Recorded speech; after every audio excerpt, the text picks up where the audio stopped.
আসসালামু আলাইকুম। আমি আজকে কিছু স্বাস্থ্য বিশেষজ্ঞ কি খেলে ভালো হয় কি খেলে খারাপ হয় সেগুলো দিয়ে কিছু স্বাস্থ্য বিশেষজ্ঞ আমরা কিছু আজকে আলোচনা করব। প্রথমে আছে আমাদের কোল্ড ড্রিঙ্কস খেলে পেট ফুলে যায়। সর্বপ্রথম আপনারা খাওয়ালে সর্বপ্রথম বুঝতে পারবে না, কারণ কোনো জিনিস সর্বপ্রথম বোঝা যায় না, আস্তে আস্তে ওটাই অনুভূতি যখন বেড়ে যায় তখনই ওটা প্রমাণ পাওয়া যায়।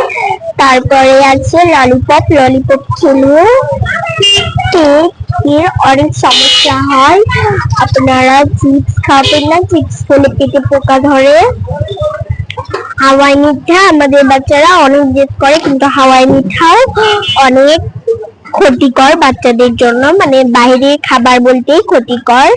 এরকম আরো অনেক খাবার আছে যেগুলো বাইরের খাবার, অনেকেই আছে আরো অনেক কিছু খেতে চায় না, বাইরের জিনিসই শুধু খেতে চাই, বাড়ির কিছুই খেতে চাই না। তাদেরকে ঠিক করাতে হবে। আবার অনেকেই আছে যে তেলে ভাজা জিনিস খায়, তেলে ভাজা জিনিস খেলেও ততটুকু ক্ষতি হবে যতটুকু কোল্ড ড্রিঙ্কস, হাওয়াই মিঠা আরো এসব খেলে ক্ষতি হবে। এখন আমি বলবো কি কি জিনিস খেলে ভালো হয়। দুধ, ডিম, তারপরে বাচ্চাদের জন্য এগুলো, ফলমূল, আরো ভাত তরকারি, এগুলো বাচ্চাদের জন্য অনেক কার্যকরী। তাই আপনার আজকে বাসার জিনিস মানে বাড়ির যেগুলো জিনিস ওগুলো সবকিছুই কাজে, মানে দরকারি বাড়ির জিনিস, সেগুলো আসলে খাওয়ান আরো অনেক জরুরি।